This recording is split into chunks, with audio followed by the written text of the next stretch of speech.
Jump rate tu Alpha Bravo masuk. Ya, masuk. Bukan berita taksub, hanya cerita politik. Pasti tak rugi like and share. Jom semua. Selepas sahnya perlantikan Datuk Seri Anwar Ibrahim sebagai Perdana Menteri Malaysia ke-10, Tun Dr. Mahathir menerusi Twitternya mengucapkan selamat maju jaya kepada seterunya itu. Secara umumnya, ramai yang menyedari bahawa hubungan antara gergasi politik tanah air kita ini tidaklah begitu harmoni apabila mereka dilihat saling melontar pendapat, malah tuduhan yang boleh menjatuhkan sesama mereka.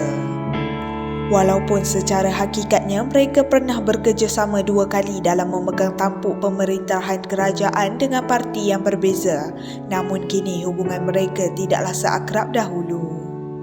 Namun, adakah benar situasi mereka seperti yang dijangka tersebut? Tahukah anda pada tahun lalu, lebih terperincinya pada 15 November 2021, Datin Paduka Marina Mahathir, anak sulung kepada mantan Perdana Menteri itu, telah mengeluarkan satu artikel yang mengisahkan rahsia yang diamanahkan bapanya, Tun M, kepada rakyat Malaysia. Menerusi nukilannya, Marina mendedahkan pada Januari 1989, Tun M yang ketika itu menerajui Kerajaan Barisan Nasional telah diserang penyakit jantung. Bagaimanapun, atas usaha Barisan Doktor dan ketentuan Allah SWT, beliau sehingga kini masih mampu menyatakan pendapat dan pandangan berhubung isu politik negara.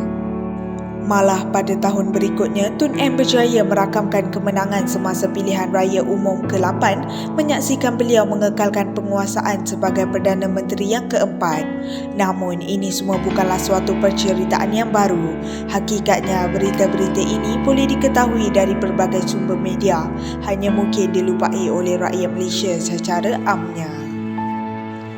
Berbalik kepada kisah semasa Tun M dihospitalkan kerana serangan jantung pada 1989, Marina yang ketika itu berada di Singapura atas urusan kerja mendedahkan bahawa dia bergegas pulang ke Malaysia dan menuju ke hospital untuk bertemu bapanya. Dedah Marina lanjut, keadaan Tun M ketika itu sangat menyayat hati apabila beliau terlantar lemah di katil hospital dengan berbagai tiub dan mesin yang dipasang pada tubuhnya. Pembedahan ketika itu pastinya membawa risiko yang tinggi untuk Tun M kerana tubuhnya yang sudah lemah dan berusia belum tentu dapat menanggung beban pembedahan tersebut. Pada hari sebelum pendedahan, Marina mendedahkan dia menemani bapanya di wad perseorangan. Walaupun tidak kuat, namun Tun M tetap menggagahkan dirinya dan menulis sepucuk surat yang kemudian diserah kepada Marina. "Jika apa-apa berlaku kepada saya, berikan ini kepada Anwar," ujar Tun M. Anwar ketika itu merupakan Menteri Pendidikan dan dikenali sebagai anak didik kesayangan beliau.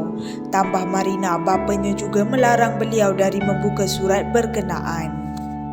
Selama bertahun-tahun, ternyata surat tersebut masih lagi di tangan Marina dan masih belum diserahkan kepada penerimanya. Pelbagai kemungkinan pastinya bermain di fikiran tentang isi kandungannya dan mengapa ia perlu dirahsiakan.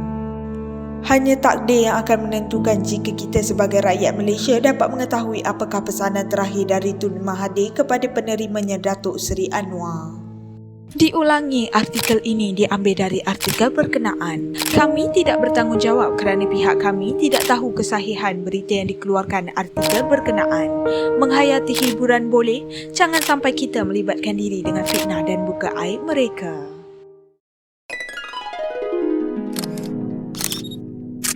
Saya akan pastikan, saya akan dahulukan.